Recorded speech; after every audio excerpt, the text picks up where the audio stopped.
Good morning, howdy y'all. We are on the detour road to Walnut Grove, as they are currently still building a whole bunch of stuff on Walnut Grove. They basically got the whole damn thing tore up. But they are fusing a soccer complex, a middle school, and a air quote main road together, so it's understandable. They taking their sweet time, they want to do it right. There's a bunch of friggin' sports cars on the side of the road. I'm confused, you know? Since we went ahead and stopped by the food bank, loaded the food into the pack, it's all good staple stuff, you know? We're collecting a little bit of aluminum and picking up a bit on the way. This isn't our typical route, so we're just gonna grab the metals and the big bad non-biodegradables. But yeah, y'all. Ranking the food bank, I would say it's kind of hard to say. They're a very humble operation. They only run one day a month, the first Thursday of each month. And again, they are very humble and small, but they are very, yeah, I don't know what to say. I haven't found a bad one yet. I don't care for how the tabernacle makes you sit through a church service. This one gets points for not doing that. Didn't even really like... They said they wanted you to fill out a form, but it wasn't really a form. It was literally just name, number of household, how many kids you got. And then they take your little card, write down the month it is. Again, they only open once a month. And they'd give you a sack with food. Now I still got some water in it. Now my house is a house with me and David and a bunch of animals. I don't list the animals as people because I think of them as people. This food is for people. And I've always lived like my mama said, if we take the food that someone else needs and we don't need it, we're taking food from somebody who needs it, which is wrong. Now, I do need food. We all do. Get food out there. Don't let your pride make you go hungry. And I do appreciate this place because I have been to food banks in the past that did give stuff that didn't match, highly expired, infested stuff. So far, none of the food banks that I've been to have done that. And I'm also really hesitant to ever give a bad rating because I do have my comments, I'd fix this if I could, but I also can't. They're doing the work. Who the hell am I to, hey, do this better? I mean, I'd like to see them do more than once a month, but with what they're giving out, and it's just church run it looks like, I can't really judge them because price everything's going up. I mean, even the Red Door, to me, the creme de la creme, best of the best, just behind the resource office. Even the Red Door's they haven't been giving out pet food anymore because they're just not getting as much. And the food itself, while it's still high caloric, good food for you, it's not, mosquito, you're not going to get sick off of it. But it's still like, okay, for example, the one that I just went to, Pinegrove, gave good name brand mac and cheese shells. It's that Kraft shit. It's the cheese in the little pouch that's cheese. It's that good shit. So again, points for that. And I mean, like for example, Tabernacle has a whole little building. You gotta go into the church and get a little ticket to go to the little building, but the building explains it all. Red Door, it's the Methodist church that is not really, it's associated, but it's not associated with the Red Door. And in the back of the church, they got a little section built on I've been in there to use the bathroom, so it's like connected to the daycare area for the church members on Sunday. So I'm guessing they use it for also stationing kids trips, stuff like that. But it's just, they reuse the section, but you always know where to go. This place, teeny tiny church, should have gotten a video, but y'all, I'm not going to be taking pictures of folks outside of food banks, because while I don't mind telling y'all I'm poor and I rely on food banks and such, it ain't my business to tell everybody else's fucking business. Just like if I see you taking food. No, I didn't. When I see you in line at the food bank, my brothers and sisters, no, I didn't. If you don't want me to know you was there, you wasn't there. It's cool. I get it. In this country, being poor is considered a bad word. Y'all, if we had a universal basic income and you were poor by choice, maybe we could use it as a, what's the word? Not demonstrative, that's demonstrative. Sorry. I'll look that one up later. There's a word for it specifically when you're using it as pejorative. We can use poor as a pejorative, but, I mean, y'all, you can get poor in this country just because you hit 2 wrong buttons on an app.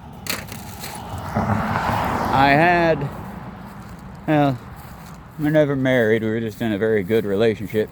So I had a lady that was like a mother to me. And while I was busting ass on the boat and her daughter was busting ass working McDonald's and everybody in the household was working, she was playing that Farmville on, I want to say it was Facebook, might have been MySpace. And I'm not saying this to be mean, like, that dumb idiot. No, shit happens. She hit a button. She had money in the bank. She meant to buy the $5 woohoo bonus pack. Ended up hitting that $50 pack. And her money that she had set aside for it washed over into my money. And again, if I was typical Ferengi-like American, I'd have been mighty pissed at that.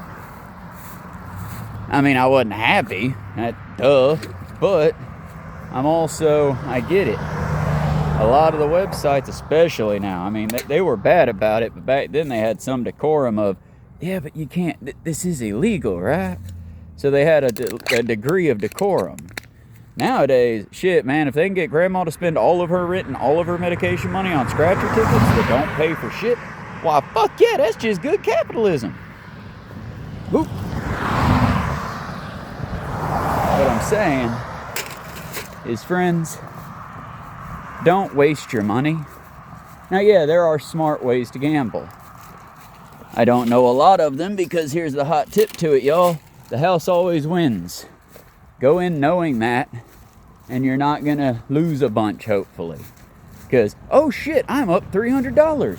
I'm going to leave now. Well, you could win $1,000. I could also lose it all. Fuck that. I'm taking mine and leaving. And do that. Oh, I won $20. Is it worth losing? But then again, I'm also not big spender, high roller. I look at shit practically. If I gamble, it's because literally I was asked to do so. Or not forced, but, air quote, forced to do so. There was a lady at the gas station back when I worked at Zaxby's, and occasionally, because the boss would allow me to take home old food, I would take some of the still hot old food and run over to her, and occasionally on the clock she'd be playing the little slot machines. Technically, at this time in Georgia, they couldn't actually pay out anything on store credits, so technically not gambling. But she was on the little machine. I brought her some chicken. We said our highs. She gave me a Monster in exchange for the chicken because we had a weird little trade system going on. So like I told her, her boss gave her free energy drinks and drinks.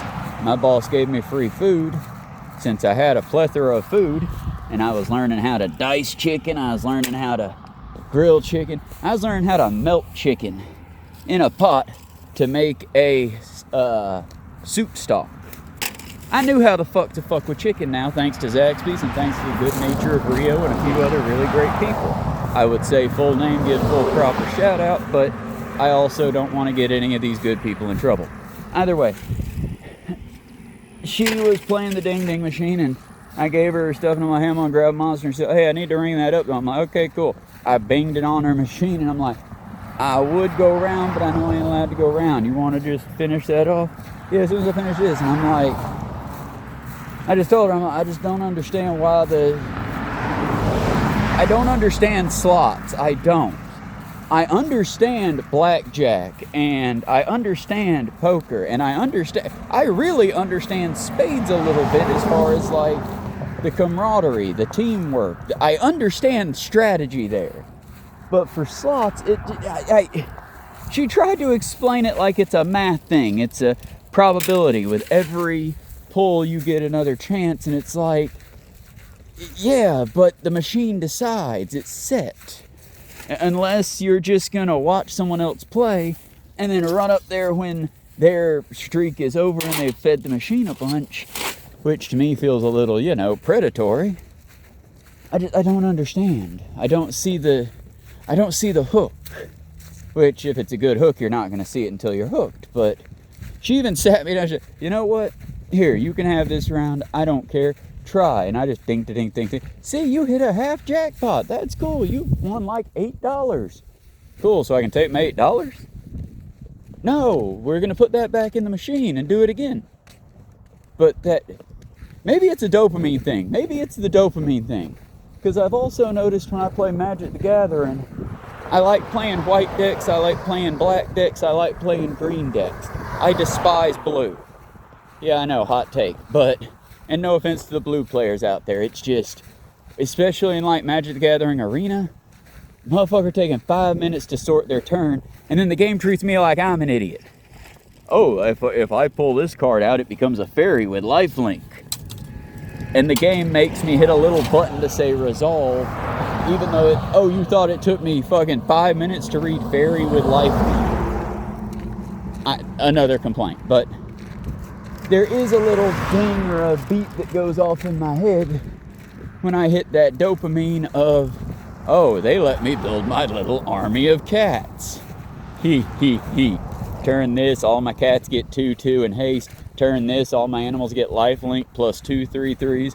And now I'm hitting you with like 15 different animals that were before 2s and 4s, and now they're 6s and 8s. It's lovely. It gives you a little, ooh, that felt good. So I can kind of understand the gambling side. I just don't understand when the hook is literally, 3 things line up and then it makes a loud binging noise. And then you do it again rather than take your money and go. Also, maybe it was Pokemon. There's an entire, I believe it was Cerulean City, but don't get mad at me, super nerds. I am not a super nerd. I just liked the game. But the Team Rocket Casino. I played that stupid thing so many times trying to figure out the understanding to how to win and get everything. And much like James Bond making me play blackjack in Cradle to the Grave, it was after GoldenEye. It was the game directly after GoldenEye. But they make you play in a casino and win big. And I did not enjoy playing cards again until Red Dead Redemption came out. It instilled, because it made me do it, it instilled a just real hatred of gambling like that. Which is a shame, because my generation is the generation of, hey, let's play poker. I don't want to play poker, man. It's just, can we do something else? Let's do Go Fish. Nobody wants to do that shit. Either way, this was a bit of a long one. Just doing a little walk and talk for y'all. Cutting through this church started small and it got huge. Now they got their very own trail with 3 not just 1, not just 2, but Pokemon stops. And to let you see this trail, because it's not that impressive yet, but give them time, they got space. Could you imagine what they could do with it? Bring in some of those good wood chips from where they're powdering the woods around us. Bring in some of that good dirt, like out to have their people go and help clean out the ditches. Get those 2 together and then hit up the agricultural center for some free seeds.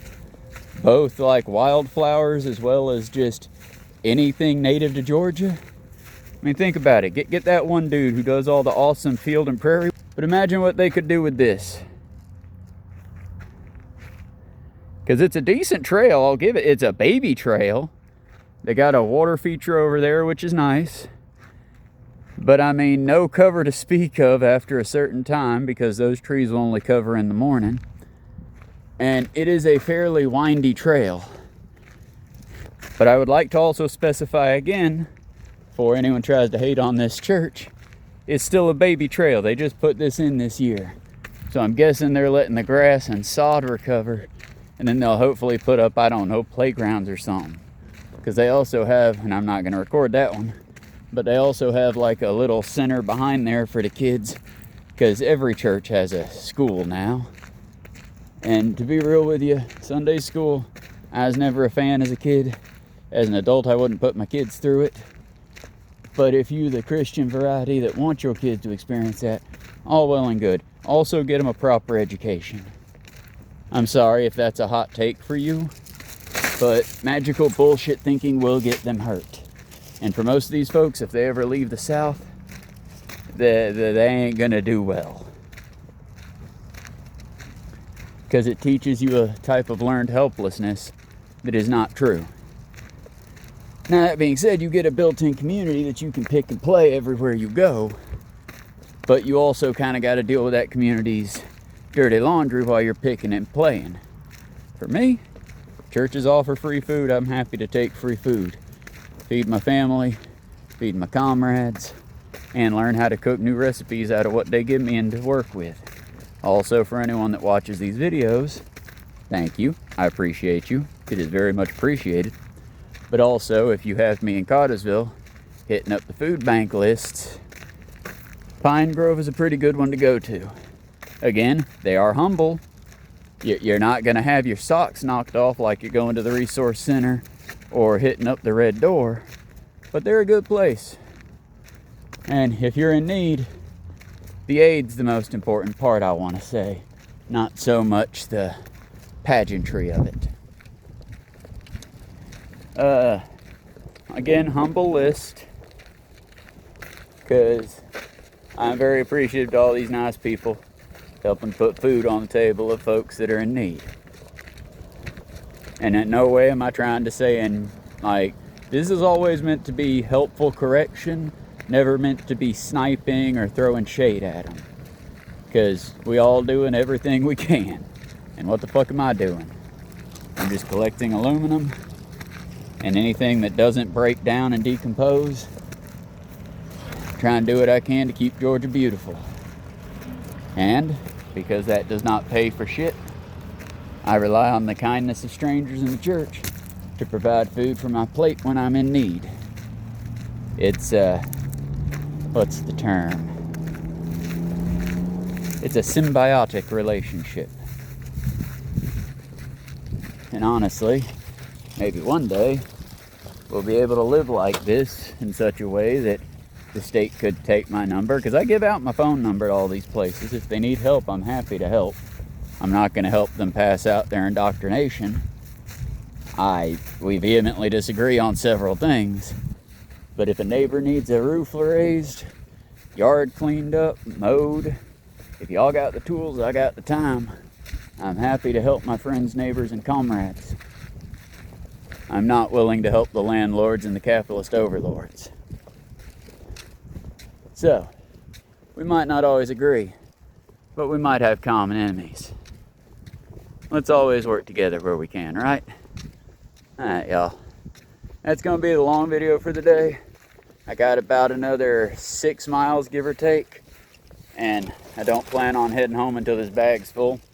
And when I get home with this beautiful weather we got for the next couple days, if I can get home in time, I'm hoping to get some dang laundry done. You can't hang a clothesline when it's raining. I guess you can, but it's just a waste of time. Either way, y'all be good. Try to be the good and the change in the world. And Pinegrove, if we're going to give it on a number scale, I'd give it a 8 out of 10. They do good work and they're doing their best. It doesn't look like they have all the resources in the world to work with. And so given what they have to work with, I'd say they're doing very good work. Presentation is high and their community is strong. 8 out of 10, solid. Y'all be good, be the good out there, endure and survive, comrades. Another day goes on, and we'll see you next time.